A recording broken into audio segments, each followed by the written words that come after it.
The aroma of freshly brewed coffee filled the air as Sarah sat at her desk, the blank canvas of her laptop screen staring back at her.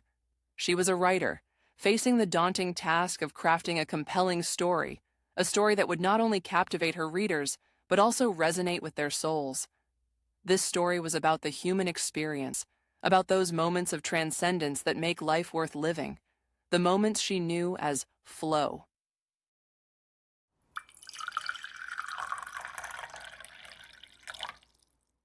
Sarah took a sip of her coffee, the warm liquid awakening her senses.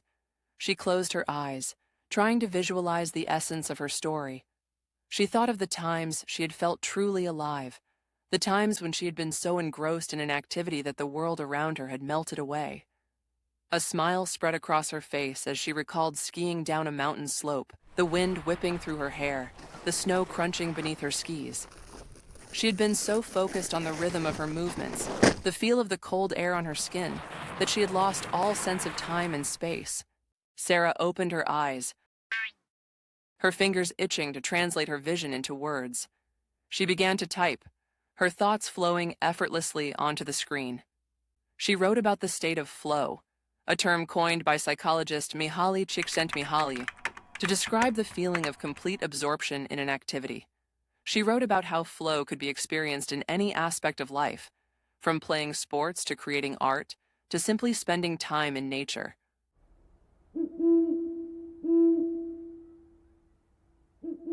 But how did one enter this state? Sarah paused, picturing that skiing memory again. It hadn't been at the start. The beginning was all about awkward movements and tense muscles as she navigated the initial slope. But then, something shifted. The fear subsided, replaced by a hyper-focus on the terrain ahead. Each turn became instinctive, a fluid response to the mountain's curves. Entering flow is like stepping through a secret doorway. It's not about forcing it, but about setting the stage. She described the importance of choosing an activity that both challenged and intrigued the individual, something that pushed their skills just enough to keep them engaged, but not so much that it became overwhelming. She used the analogy of a musician learning a new piece. At first, the notes are clumsy, the rhythm falters. But with practice, the fingers find their place, the melody begins to flow. And then, suddenly, the musician is lost in the music, their movements effortless, their expression pure. She explained how flow often emerges when we are fully immersed in the present moment, when we are not dwelling on the past or worrying about the future. It's a state of pure focus, where the ego dissolves and we become one with the task at hand. As she continued writing, Sarah realized that flow was not just about pleasure or enjoyment. It was about pushing oneself to the limits of one's abilities, about finding the perfect balance between challenge and skill. It was about being fully present in the moment, free from distractions and worries.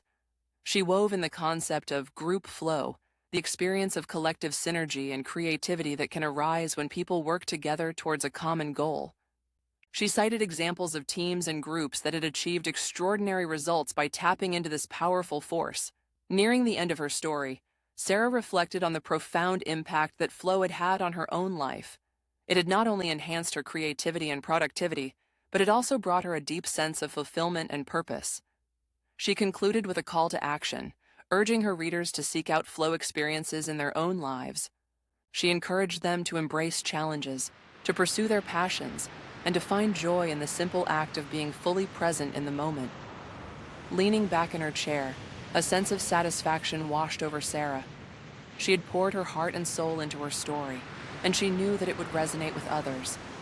She had captured the essence of flow, the magic that happens when we lose ourselves in the moment, become fully immersed in the activity at hand.